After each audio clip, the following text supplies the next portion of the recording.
ওই মানের বাড়ি বাড়ি যাই খালি ওই খবর লয় ও জানে এই খবরদার লড়বি না কিন্তু আমি বলি দিলাম হোয়াট ইজ দ্য পট কোন মানে সার্পেন্ট এই তোমার কত বলিস রে আর কেউ আছে হ্যাঁ স্যার ওই এই চাচা দৌড় মারতেছে এদিকে যাও এদিকে যাও এখানে যাও এদিকে যাও ওয়ালাইকুম আসসালাম স্যার তোর কি কেউ সালাম দাস নাই স্যার। ভালো লোক আপনাদের দেখে মুই সালাম দেওয়া ভুলে গেছি এই, যাক জামা কাপড় তো আর নষ্ট করনি নষ্ট হলে সমস্যা নেই ডাইপার করে নিয়েছি হোয়াট ইজ দ্য পট মানে কথা হইলো কথা তা না হ্যাঁ। আমার একটা লাশ আছে একটু দেখো তিনি চাচা মিয়া তোমার মুখী না ইন্না নিল্লাহি ওয়া ইন্না ইলাইহি রাজিউন স্যার আমার এই! দেহা লাগবে না স্যার আমার দেহা লাগবে না আমি নিশ্চিত হই বলতে পারি ওইটা আমার লাশ না ওরে তোর লাশ না তোর কোনো আত্মীয় লাশ কিনা তাই একটু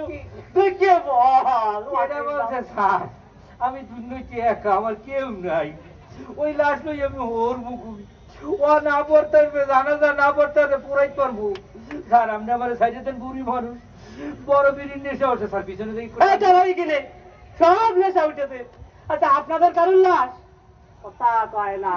কারণ না স্যার আচ্ছা শোনো আজ আমি সংক্ষেপে সারিয়ে দিচ্ছি রাত অনেক হয়েছে ও চাচা ও এই দাঁড়াও এই লাশটা চাচার দিয়ে দেন এই তাহলে আপনারা একটা সমাধান বলেন এই লাশটা যখন জেলে আইলো এই লাশের কাছে 20,000 টাকা আছে আমার পকেটে স্যার, স্যার আমি একটা কথা কম স্যার বুড়ো মানুষ প্রথমে মাথায় খেলে নাই